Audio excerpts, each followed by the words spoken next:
अच्छा, ये है मैंने आपको बताया क्लास कैसे डिक्लेयर की है हमने और उसका रूल क्या होगा। फिर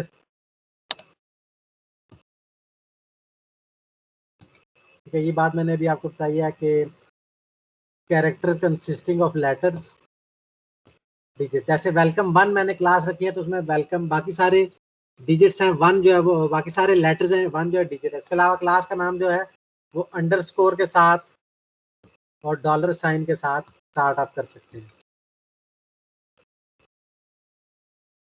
तो क्लास का नाम जो डिजिट से आप, जैसे मैंने वेलकम 1 क्लास का नाम है लेकिन 1 वेलकम क्लास का नाम नहीं हो सकता और क्लास के अंदर स्पेसेस नहीं हो सकती। ठीक है, ये जैसे कि पीछे क्लास का नाम है सैंपल क्लास नेम, तो इसमें सैंपल के बाद स्पेस डाल के क्लास, फिर क्लास के बाद स्पेस, फिर नेम, इस तरह से क्लास का नाम नहीं हो सकता। ठीक है, सैंपल क्लास नेम जैसे क्लास का नाम है, इसमें स्पेसेस नहीं आ सकते। ठीक हो गया।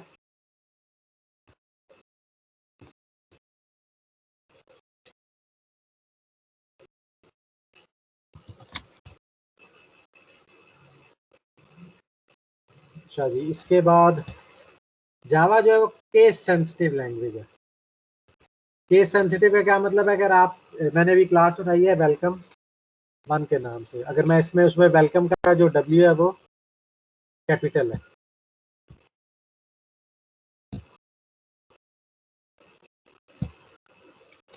मैंने अभी वेलकम 1 के नाम से क्लास आ गई, अगर मैं इसमें लिख दूं ये वेलकम में ये W जो स्मॉल कर दूं, ये वेलकम 1 जो ऊपर वाला मैंने लिखा है, ऊपर वाले वेलकम 1 में W कैपिटल है और नीचे वाले में W स्मॉल है, तो ये जावा के लिए 2 अलग अलग क्लासेस होंगी। ठीक है, या आप वेलकम 1 समझ के वेलकम ऊपर वाला जो कैपिटल वाला है उसके लिए आप नीचे वाली क्लास से कोई फंक्शन कॉल करेंगे तो वो उसको किसी तरह यूज करना चाहेंगे तो वो नहीं कर पाएंगे, वो 2 अलग अलग क्लासेस होंगी। या एरर आएगा, ये इस तरह की 2 क्लासेस होंगी। ठीक है, तो ये एक केस सेंसिटिव लैंग्वेज है। ठीक है, इसमें अगर आपने 2 आइडेंटिफायर बनाए हैं, एक कैपिटल के साथ और एक स्मॉल के साथ, तो वो दोनों आइडेंटिफायर जो है अलग अलग ट्रीट होंगे। ये सेम ये रूल जो C++ में भी है। ठीक है, इसमें फिर एक वर्ड है पब्लिक का।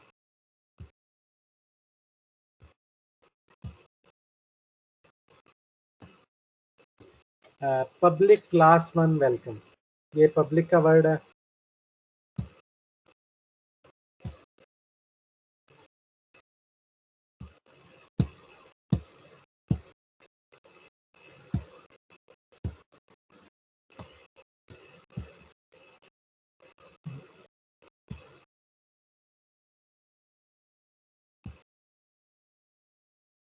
ठीक है, ये वर्ड है पब्लिक।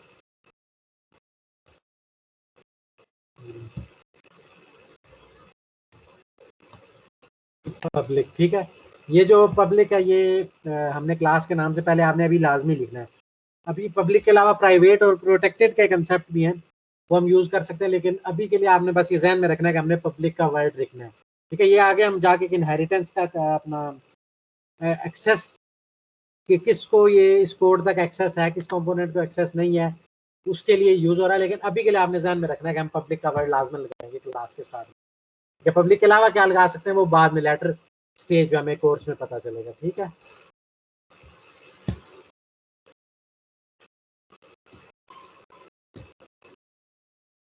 ठीक है, अभी हमें पता होना चाहिए कि हमने पब्लिक का वर्ड यूज करना है क्लास डिक्लेयर करने से। सबसे पहले पब्लिक, फिर क्लास का नाम, फिर क्लास का कीवर्ड और फिर क्लास का नाम। ठीक है, अच्छा जी, अब आगे आ जाता है डिक्लेयरिंग ए मेथड। अच्छा, मैंने आपको अभी शुरू में बताया था कि क्लास जो है वो कॉम्बिनेशन है वेरिएबल्स का और फंक्शंस का।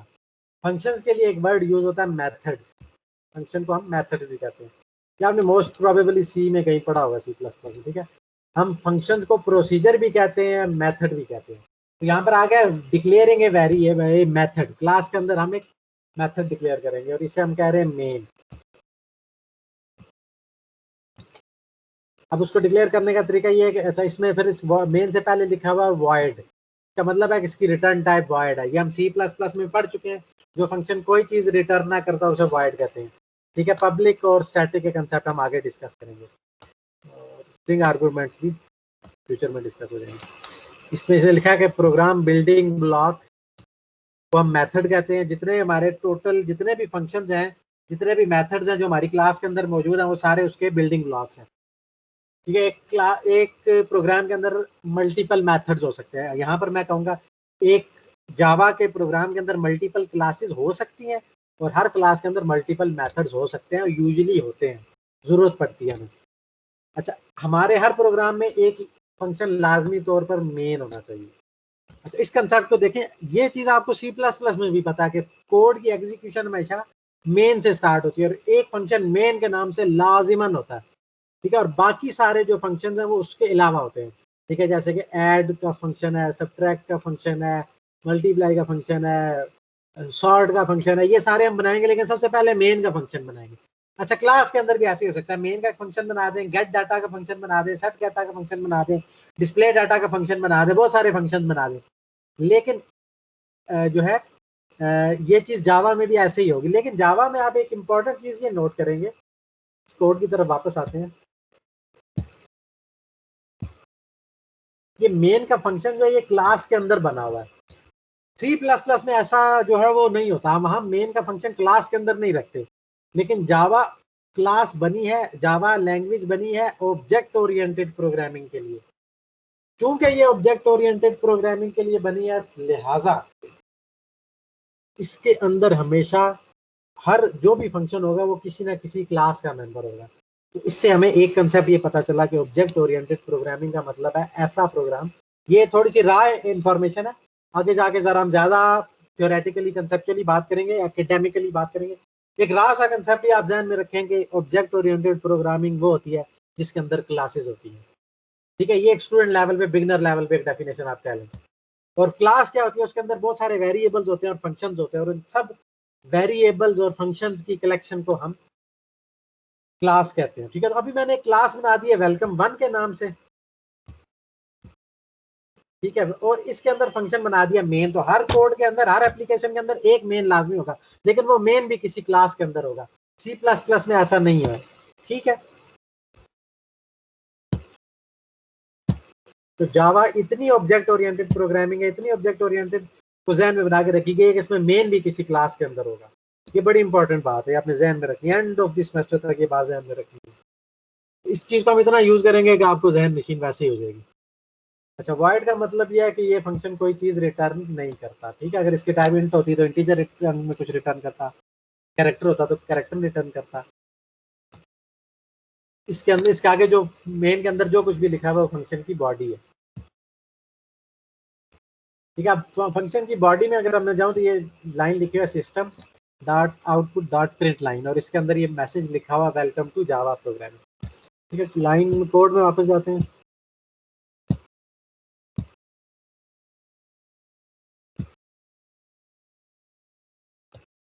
यहाँ पर देखें ये लाइन है system dot out dot print line welcome to Java program. ठीक है, तो ये है इसका, और इसके अगली लाइन में क्या है, and main and method main. ठीक है, मेन का फंक्शन बनाया और उसके अंदर प्रिंट लाइन कर दिया वेलकम टू जावा प्रोग्रामिंग।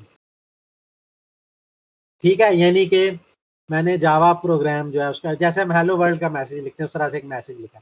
तो ये जो इन दो ब्रैकेट्स है, पब्लिक स्टैटिक वॉइड मेन के बाद ये स्टार्टिंग ब्रेसेस है और ये एंडिंग ब्रेसेस है। इसके अंदर जो कुछ भी लिखा है वो इस फंक्शन मेन की बॉडी है, इसकी डेफिनेशन है। ऊपर जो है ये डिक्लेरेशन थी, पब्लिक स्टैटिक वॉइड मेन, ये फंक्शन डिक्लेयर कर लिया, और नीचे इसकी बॉडी लिख दी। इसकी बॉडी में अभी सिर्फ एक ही लाइन है, क्यों, क्योंकि अभी हम इसका पहला कोड लिख रहे हैं, पहला प्रोग्राम लिख रहे हैं। तो हम सिंपल सा एक हेलो वर्ल्ड का welcome to this language by Java programming, इसका मैसेज डिस्प्ले करा रहे हैं। सिस्टम डॉट आउटपुट जो है ये आउटपुट ऑब्जेक्ट है। ठीक है, ये सिस्टम एक क्लास है, इसका एक कंपोनेंट आउट जो कि एक इस मैसेज को स्क्रीन पे डिस्प्ले करा रहा है। और ये जो system dot out dot print line है, ये सिस्टम डॉट आउट एक ऑब्जेक्ट है। सिस्टम डॉट आउट ने एक फंक्शन कॉल किया है प्रिंट लाइन के नाम से।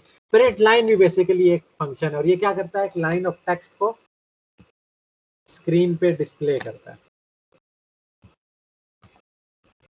ठीक है। इसके अलावा आर्गुमेंट्स है इसमें,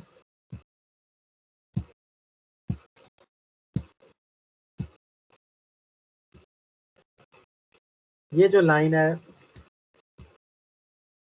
स्ट्रिंग आर्गुमेंट्स, स्ट्रिंग ब्रैकेट्स और आर्गुमेंट्स, स्क्वायर ब्रैकेट्स और आर्गुमेंट्स, ये आर्गुमेंट है जैसे पास करते हैं, ये हम आगे जाके यूज करेंगे।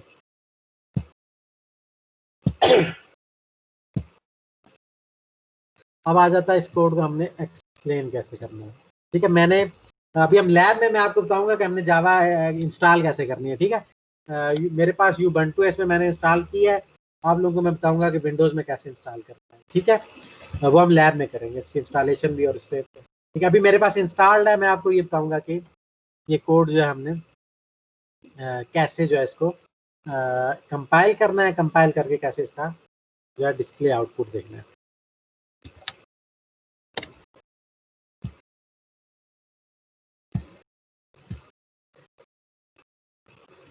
कि मेरे पास ये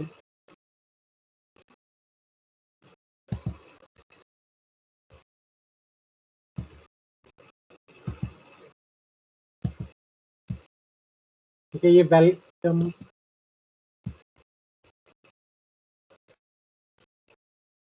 इसमें ये देखें,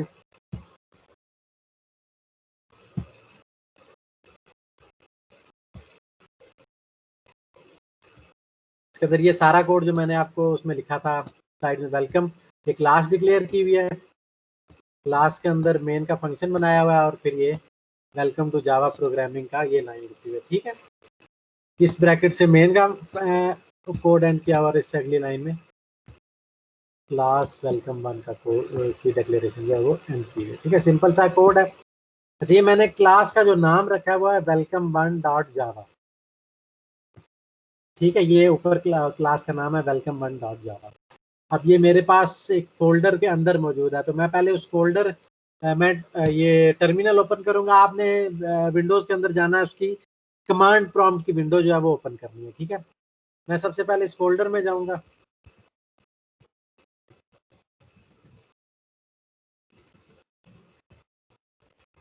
ये मेरे पास सीडी है, मैंने फोल्डर जहाँ पर ये मेरे पास, आपने अपने विंडोज के फोल्डर के हिसाब से देखना होगा जिसमें आपने ये फाइल बनाई है, टेक्स्ट फाइल बनानी है, लेकिन इसको डॉट जावा के नाम से स्टोर करना है, वेलकम वन डॉट जावा। ये देख लें, वेलकम वन डॉट जावा। ठीक है, इसको डॉट टेक्स्ट के नाम से नहीं, वेलकम वन डॉट जावा। लेकिन उससे पहले सबसे पहले आपने जावा इंस्टॉल होनी चाहिए आपके पास। ठीक है, वो इंस्टॉलेशन भी मैं आपको बताऊंगा। अच्छा, मैं इस फाइल में चला गया।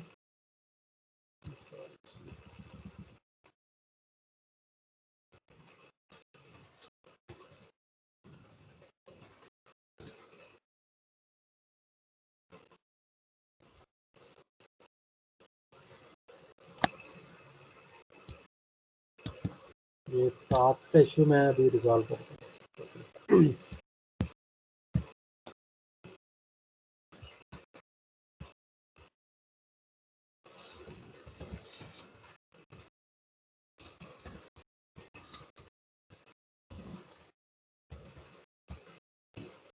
ठीक है, ये अब मेरा जो कोड ये पाथ चेंज हो गया, डेस्कटॉप के अंदर ड्रॉप बॉक्स, उसके अंदर ये मेरा फोल्डर, उसके अंदर रूट का फोल्डर, उसके अंदर फोल्डर, ये चला गया। ठीक है, उसमें विंडोज में भी ऐसा ही होगा। ठीक है, कोई डिफरेंट चीज नहीं होगी इतनी।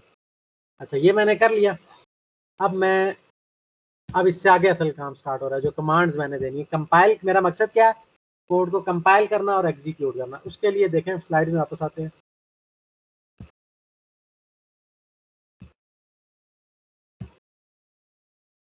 इसके लिए मैंने वेलकम वन डॉट जावा के नाम से फाइल बना रही और CD करके, CD की कमांड के जरिए मैं उस फोल्डर में चला गया, कमांड प्रॉम्प्ट के अंदर या टर्मिनल के अंदर। फिर इसको कंपाइल करने के लिए मैं ये लिखूंगा जावा सी वेलकम वन डॉट जावा। मेरी फाइल का नाम है वेलकम वन डॉट जावा। तो मैं CD करके पहले उस फोल्डर में गया और फिर मैंने वहां जाके लिखना है जावा सी, जावा सी। ठीक है, बल्कि मैं ये क्लियर कर दूं। अब देखिए कमांड क्या मेरी, ये आपके सामने भी आ जाती है, जावा सी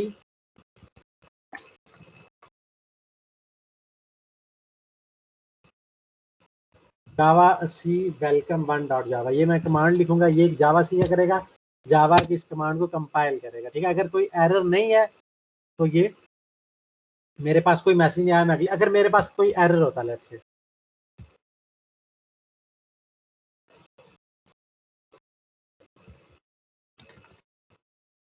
ये मैंने इसमें एरर जानबूझ के डाला।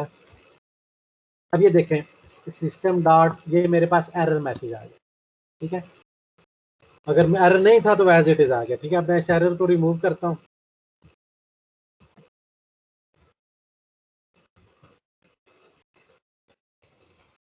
ठीक है, दोबारा इसको रन किया, अब क्योंकि एरर नहीं है तो एज इट इज आ गया। ठीक है, ये मेरे पास कोई मैसेज डिस्प्ले नहीं, उसका मतलब मेरा कोड सही चल गया। अच्छा, जब कोड सही चलेगा तो एक फाइल जनरेट होगी जिसे हमें वेलकम वन डॉट क्लास करना। ठीक है, जैसे आप सी में उसको रन करते हैं तो एक एग्जीक्यूटेबल फाइल बन जाती है। जब आप कोड को कंपाइल करते हैं तो एक एग्जी फाइल बन जाती है। बिल्कुल वैसे ही यहाँ पर एक क्लास फाइल बनी है। ठीक है, वेलकम वन डॉट क्लास के नाम से, जो भी एक्चुअली मैं वेलकम वन डॉट जावा के नाम से फाइल बनाई थी, उसे जावा सी किया यानी जावा में कंपाइल किया तो वेलकम वन डॉट क्लास के नाम से फाइल बन गई।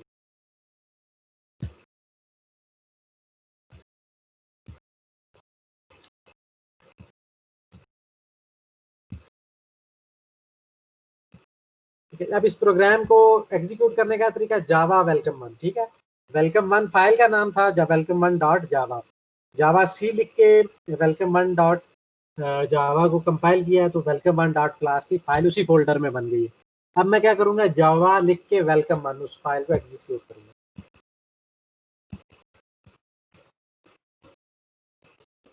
ये मैंने लिखी है फाइल, कमांड लिखी है जावा वेलकम वन, इसका डॉट क्लास या डॉट जावा नहीं लिखना, सिर्फ वेलकम वन लिखना। ठीक है, ये बहुत इंपॉर्टेंट इंस्ट्रक्शन है। तो ये मेरे पास स्क्रीन पे क्या डिस्प्ले हो गया, वेलकम टू जावा प्रोग्रामिंग, जो भी आउटपुट था वो स्क्रीन पे डिस्प्ले हो गया।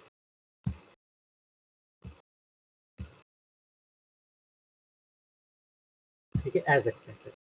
तो सबसे पहले मैंने एक फाइल बनाई है, उस फाइल को मैंने जो डॉट जावा जावा की एक्सटेंशन के साथ सेव किया। फिर मैंने जावा सी की कमांड के साथ उसे कंपाइल किया। कंपाइल मेरे कोड में चूंकि एरर नहीं था तो मेरे उसी फोल्डर में वेलकम वन डॉट क्लास यानी जो भी फाइल का नाम था उसका डॉट क्लास की फाइल बन गई है। फिर मैंने उस कोड को रन करने के लिए उस क्लास का नाम और उसके स्टार्ट में जावा लिख दिया, तो जावा वेलकम वन के नाम से उसको रन किया तो वो कोड मेरा एग्जीक्यूट हो गया और मुझे जो डिस्प्ले की लाइन उसके अंदर लिखी थी वो डिस्प्ले भी हो गई। ठीक हो गया।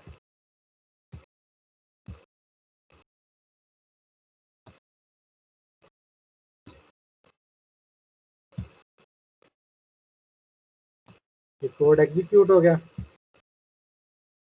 अच्छा, ये मैंने एक लाइन डिस्प्ले की, अगर मैं मल्टीपल लाइन में अपने कोड को डिस्ट्रीब्यूट कर दूं,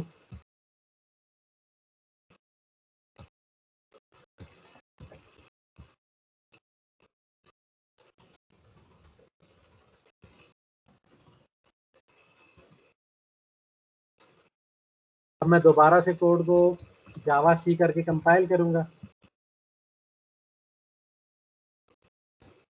जावा सी करके मैंने कंपाइल किया, इसका कोई एरर नहीं, ऐसा मतलब ठीक होगी। अब देखें, पहली लाइन ने वेलकम टू जावा प्रोग्रामिंग और दूसरी ने, ठीक है, ये जावा प्रोग्रामिंग दोबारा से रन किया। ठीक है,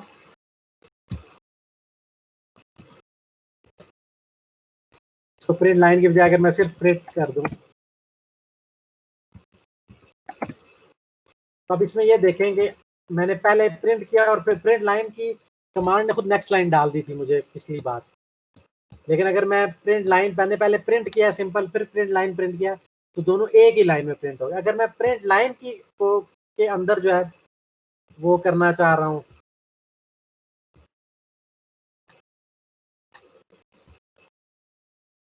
प्रिंट के अंदर अगर मैं नेक्स्ट लाइन लगाना चाह रहा हूँ तो मैं back slash of n use करूंगा। ठीक है, बैक स्लैश ऑफ एन से क्या होगा, ये नेक्स्ट लाइन में मेरा वेलकम टू और जावा प्रोग्रामिंग में नेक्स्ट लाइन आ जाएगी।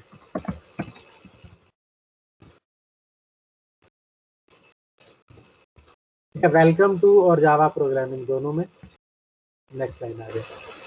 अगर मैं ये इसको प्रिंट लाइन कर लेता हूँ,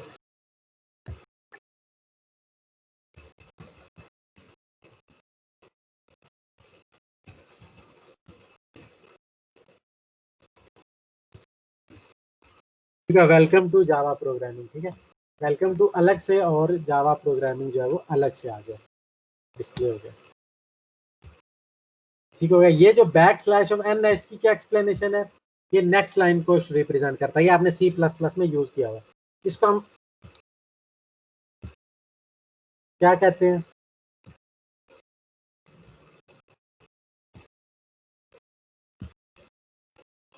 एस्केप कैरेक्टर। ठीक है, बैक स्लैश जो है वो एस्केप कैरेक्टर है, इसके बाद जो हम कैरेक्टर लिखेंगे तो वो कोई स्पेशल मीनिंग होगा। बैक स्लैश को हम, ये जो बैक स्लैश है इसे मैं कहता हूँ एस्केप कैरेक्टर। और ये क्या करता है, ये जो मेरी प्रिंट और प्रिंट लाइन का जो फंक्शन है ये क्या करेगा, सिस्टम डॉट आउट का जो ये सिस्टम डॉट आउट की कमांड, ये खुद भी एक क्लास है, वो हम बाद में देखेंगे। जैसे अभी मैंने क्लास बनाई वेलकम वन, उस पर ये एक क्लास है। और ये जो है ये लाइब्रेरी को, इनबिल्ट लाइब्रेरी को, जावा की किसी लाइब्रेरी को यूज कर रही है, वो हम बाद में देखेंगे। तो उसके बैक स्लैश का क्या फायदा होगा कि इसके बाद जो एन में लिखूँ, वैसे एन लिखूंगा तो कुछ भी नहीं होगा, स्क्रीन पे एन डिस्प्ले हो जाएगा। जो बैक स्लैश मैंने लिखा एन किया, इसका मतलब है नेक्स्ट लाइन पे जाओ। तो ये एक स्केप कैरेक्टर था जो कि सिंपल डिस्प्ले को इसने कोई फंक्शनैलिटी इसमें ऐड किया। तो बैक स्लैश और एन के अलावा भी बहुत से स्केप कैरेक्टर्स हैं, वो आपने सी लैंग्वेज में यूज किए हुए हैं उनका एक दफा। बैक स्लैश ऑफ एन क्या करता है, न्यू लाइन पे लेके जाता है। इसी तरह बैक स्लैश ऑफ टी जो है वो उसी लाइन के अंदर टैब देगा। बैक स्लैश ऑफ आर क्या करेगा, स्टार्ट ऑफ नेक्स्ट लाइन पे लेके जाएगा, sorry beginning of the current line पे लेके जाएगा। ठीक है, जो करंट लाइन पे ही हम रहेंगे और जो कुछ उस लाइन में लिखा हुआ वो जो है उसमें से जितने कैरेक्टर्स हम ओवरराइड करेंगे वही होंगे, बाकी नहीं होंगे। डबल बैक स्लैश से स्क्रीन में बैक स्लैश प्रिंट होगी, क्योंकि अगर हम एक दफा बैक स्लैश लेंगे तो वो उसे कंफ्यूज करेगा स्केप कैरेक्टर के साथ। और अगर मैं ये, अगर मुझे एक दफा single line display back slash display करानी है तो मुझे इस तरह डबल ऑफ बैक स्लैश करना पड़ेगा। और अगर मैं कोटेशन को डिस्प्ले कराना चाह रहा हूँ तो बैक स्लैश ऑफ कोड डालना पड़ेगा। सिंपल कोड से क्या होगा, एरर आएगा, क्योंकि वो एंड ऑफ स्ट्रिंग के तौर पे से ट्रीट करेगा। ठीक है, इसके एग्जांपल्स देख लें।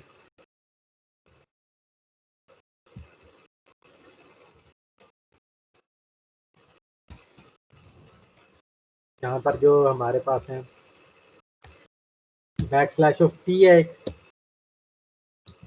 बैक स्लैश ऑफ टी को देखते हैं कैसे मैं इसमें लगा सकता हूँ।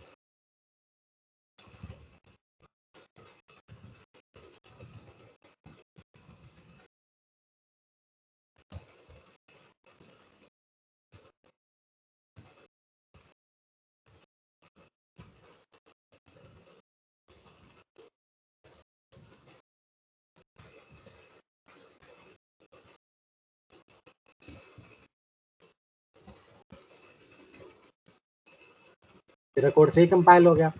हम इसे एग्जीक्यूट करके देखें, वेलकम के बाद स्पेस, फिर टू के बाद स्पेस, और फिर जावा के बाद इसने टैब लगा दिए।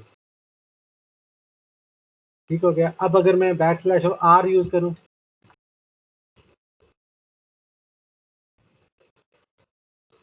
तो इसी लाइन के स्टार्ट पे जाएगा। बैक स्लैश और एन से वो नेक्स्ट लाइन के स्टार्ट पे जा रहा है, लेकिन बैक स्लैश और आर से क्या होगा। ठीक है, welcome to Java programming. Programming से पहले मैंने बैक स्लैश और आर का एस्केप कैरेक्टर लगा दिया।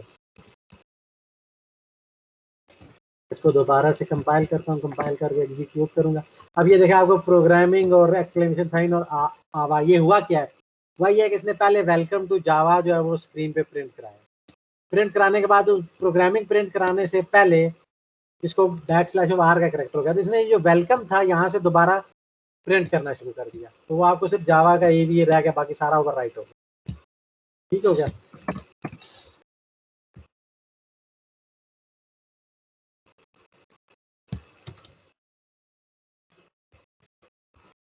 बात है, अगर मैंने बैक स्लैश, अगर मैं सिंपल एक दफा बैक स्लैश लगाऊं, मैंने बैक स्लैश डिस्प्ले करानी है, मैं ये बैक स्लैश यहाँ पर लगा देता हूँ।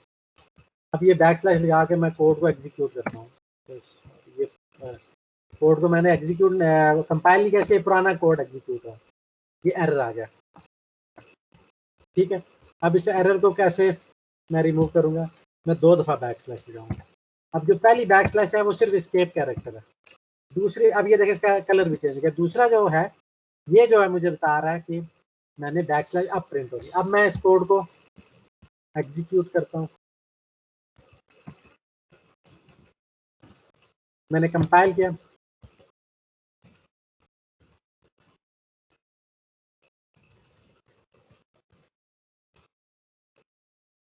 अब मैं इसको एग्जीक्यूट करता हूँ। सॉरी, ये मैंने आपको बताया डॉट जावा साथ में नहीं लिखना। अब ये देखें बैकस्लैश जो स्क्रीन पे प्रिंट होगी, ये जो लाइन में हाईलाइट कर रहा हूँ, वेलकम टू बैकस्लैश और फिर प्रोग्रामिंग। ठीक हो गया। तो अब मैं सिंगल कोड लगाना चाह रहा हूँ। अगर मैं सिंगल कोड, ये देखें मैंने सिंगल कोड लगाया तो ऑलरेडी आप देखें प्रोग्रामिंग कलर चेंज हो गया। मैं इसे कंपाइल करता हूँ। अगर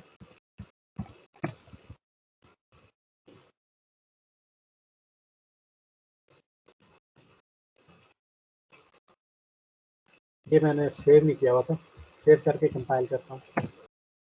ये देखें एरर, 3 एरर्स इसने दे दिए। ठीक है। अब मैं, तो इसका मतलब है मैं इस तरह से single quote within program display नहीं कर सकता। तो मैं इस तरह से बैकस्लैश लगा के तो इस फाइल को सेव करके फिर मैं जावा सी की कमांड यूज करूंगा। अब कोई एरर नहीं आया। ठीक है। अब मैं इसको रन करता हूँ। वेलकम टू जावा प्रोग्रामिंग में देखें ये जो साइन है, कॉलन जो है वो भी आ गया। ठीक है। तो ये आज हमने बेसिकली लेक्चर 1 में क्या देखा है, जावा लैंग्वेज क्यों यूज कर रहे हैं हम, उसका फायदा क्या है, वो बनी क्यों है। क्योंकि ऑब्जेक्ट ओरिएंटेड प्रोग्रामिंग के लिए स्पेसिफिकली बनी है। ऑब्जेक्ट ओरिएंटेड प्रोग्रामिंग उसमें बहुत सिंपल है बनस्पत C++ के। ठीक है। उसमें क्लासेस बना लें, उनको एपीआईज बना लें, उन्हें एपीआईज और क्लासेस को बार बार यूज करें। फिर हमने एक सैम्पल प्रोग्राम जैसे हेलो वर्ल्ड टाइप प्रोग्राम बना के और उसको स्क्रीन पे उसको कंपाइल कैसे करना है, उसके लिए कमांड किया, और उसे रन कैसे करना है उसके लिए कमांड किया, वो हमने आपको पढ़ दिया। ठीक है। तो आज के लेक्चर में हमने ये चीज़ें सीखी।